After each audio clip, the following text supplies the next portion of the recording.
Hello everyone, welcome to my channel. आज चाहिँ मैले मेरो इजाडोरा ज ब्युटिफुल हेर्नु न पिक्चरमा देखाइदिएछु नि, यस्तो राम्रोवाला जेरानियमलाई चाहिँ रिपोर्ट गर्दैछु के। अनि यो चाहिँ सुरुमा नकुहेको वाला पत्कर हो मेरो। अनि त्यसपछि माटो पनि चाहियो नि, आनन्दरी माटो, बालुवा, अनि त्यस पछाडि पुगेको वाला पत्कर, त्योहरू सबै मिक्स गर्दैछु कि। सुरुमा माटो हालेँ होइन, त्यसमाथि बालुवा, अनि यो पत्कर हो। त्यो पत्कर र गाईबस्तुको मल मिक्स भएको हो कि। यो चाहिँ मैले भिडियो गराउने बेलामा काटिएछ कि। अनि यसलाई चाहिँ मजाले मिक्स गरेर मजाले बसेर आफ्नै हातले ग्वाम मिक्स गरेको मलाई कस्तो मनपर्छ कि। ग्वाम मिक्स गरेँ, किनभने आफूलाई थाहा हुन्छ नि त आफूले पटिङ मिक्समा के हालिसकेको छ। किनभने अब एक्जोटिक जेरानियम हो कि यो। एक्जोटिक जेरानियम भइसके पछाडि त्यसभित्र केहरू पटिङ मिक्स छ भनेर आफूलाई थाहा हुनु पऱ्यो नि त। भोलि बिहान यसको जराहरू त कुहिन्छ, किनभने ओभर वाटर भयो, वाटर लक्ड भयो भने त्यसको जराहरू कुहिन्छ। यसको जराहरू कुहियो भने एक त आफूलाई सबै फुल मनपर्छ, त्यही माथि यो त महँगो पनि छ, राम्रो पनि छ। इच्छाले लिएर सारेको हो नि त। अनि आफ्नो इच्छा लिएर सारिसके पछाडि त्यस्तो प्रिसियस लाग्छ नि, त्यही भएर मजाले मिक्स गरिदिन्छु। अनि त्यस पछाडि त्यहाँ मात्रै हो र मैले त गमलामा शुद्ध कारिगरी गर्न भ्याउँछु क्या कहिले कहिले बसेको बेलामा होइन। अनि खासै आर्ट गर्न त आउन्न, त्यही पनि अलिअलि चाहिँ गर्छु। अनि मलाई चाहिँ यो सुरुमा चाहिँ बेस भयो होइन, बेसमा के हाल्ने भन्ने कुरा हो भने यो चाहिँ ढुङ्गा हाल्छु। ढुङ्गा हालेर तलको ड्रेनेज र बेस लाइन चाहिँ मजाले पुरिदिन्छु क्या। अब यदि पानी बढी भयो भने नि त बेसमा गएर बस्ने भयो, माटोलाई बिगार्ने भएन नि त। त्यो भएर मलाई चाहिँ ढुङ्गा चाहिँ बेसमा हाल्न एकदम मनपर्छ। अनि प्लस फेरि यो टाइमसँग कुहिँदैन नि त। नकुहिसके पछाडि त राम्रो हुन्छ ड्रेनेज। अनि त्यसमाथि फेरि यो पत्कर हालिदिन्छु कि, नकुहेको वाला पत्कर, किनभने यो टाइम लाग्छ नि त यो कुहिनलाई। अनि कुहिसके पछाडि नि राम्रो ड्रेनेज बन्छ कि यो चाहिँ। त्यही भएर चाहिँ मजाले हालिदिन्छु, पत्करहरू मजाले हालिदिन्छु छानी बेसमा होइन, धेरै नै भनौँ न। अनि त्यसमाथि चाहिँ माटो। यसमा चाहिँ मोस्टली मान्छेहरूले बोनमिल पनि मिसाउनुहुन्छ, मैले पनि मिसाउँथेँ। तर चाहिँ त्यो पछि गएर चाहिँ फङ्गस लाग्ने प्रब्लम हुन्छ कि।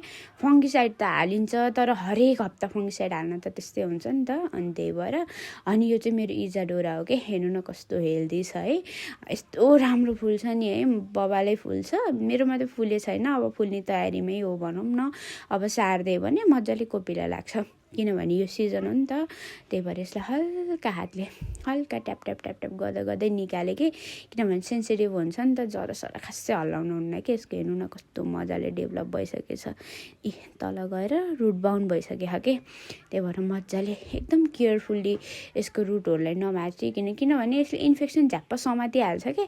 त्यही भएर एकदम केयरफुल्ली मैले गर्छु। नाप्नु पऱ्यो पहिला, नापेको त धेरै माथि आयो कि गमलाभन्दा।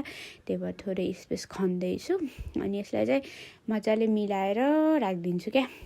हल्का खासै डिस्टर्ब गर्नुहुन्न यसको जरालाई। अनि यसको यो बसिराख नि त। अनि यसमा चाहिँ भित्र कपहरू तोहरू केही पनि छैन कि। त्यही भएर एकदम विश्वासले मजाले खुकलो गराइदिएर फुटाइ गरेर मजाले हालिदिन्छु। यसमा चाहिँ यो चाहिँ मैले यति टाइम लागेर यति पेसेन्सली किन गरिरहेको छु भने मलाई हरेक कुरा एक्सप्लेन पनि गर्नु छ। अनि प्लस आफ्नो यो कतिको छ नि त के परिरह, सबै कुरालाई चाहिँ एकदम मिसोसँग हेर्नु छ। त्यही भएर मजाले स्लोली सारिरहेको छु कि। झ्यापझुप गर्नभन्दा बरु बिस्तारै हप्तामा 1-2वटा प्लान्ट त्यसरी सार्दै हुन्छ। किनभने आफ्नो प्लान्टमा पटिङ मिक्समा के छ भनेर त सबै थाहा हुन्छ नि त सार्ने मान्छेहरूलाई। अनि त्यही भएर अनि त्यसमाथि चाहिँ मैले अब यसलाई फ्लावरिङ प्लान्ट हो नि त। फ्लावरिङ प्लान्ट भइसकेपछि अरू कुराहरू पनि मिक्स गर्नुपर्छ कि, जस्तै बोनमिल, पिनाको झोल, त्योहरू गर्नुपर्छ। अहिले चाहिँ मसँग बोनमिल मात्रै छ, त्यही भएर चाहिँ बोनमिलै हाल्छु।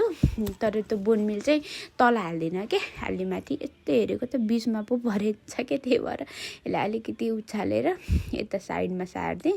यता साइडमा सारेपछि बिचमा गमलाको टक्क बिचमा राम्रो देखिन्छ नि त फुल्दा पनि। अनि फेरि साइडमा भयो भने त साइडमै हुन्छ क्या।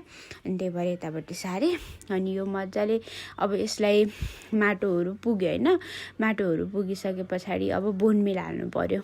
अनि बोनमिल चाहिँ मजाले बोन मिल अनि फङ्गिसाइड दुईटालाई मजाले मिक्स गर्छु मैले अनि दुईटालाई मजाले मिक्स गरिसके पछाडि चाहिँ माथिबाट हालिदिन्छु के किनभने फङ्गिसाइड भयो भने एक त इन्फेक्सन हुन्न अर्को चाहिँ बोन मिल भयो भने फ्लावरिङ प्लान्ट हुन्छ फ्लावर पात पनि त्यस्तै हेल्दी हुन्छ रुटिङमा पनि एकदम हेल्प गर्छ के बोन मिलले त्यही भएर आज चाहिँ मैले बोन मिल मात्रै हालेको छु अनि अरू यस पछाडि मैले पानी हालिदिन्छु मजाले अगाउनी गरेर पानी दिन्छु अनि सेडमा राखिदिन्छु 1 हप्ता जति थ्याङ्क यू मेरो भिडियोहरू मनपर्छ भने do subscribe my channel like my content thank you अनि केही यो रिलेटेड केही क्वेसन सोध्नु छ भने मलाई कमेन्टमा छोडिदिनु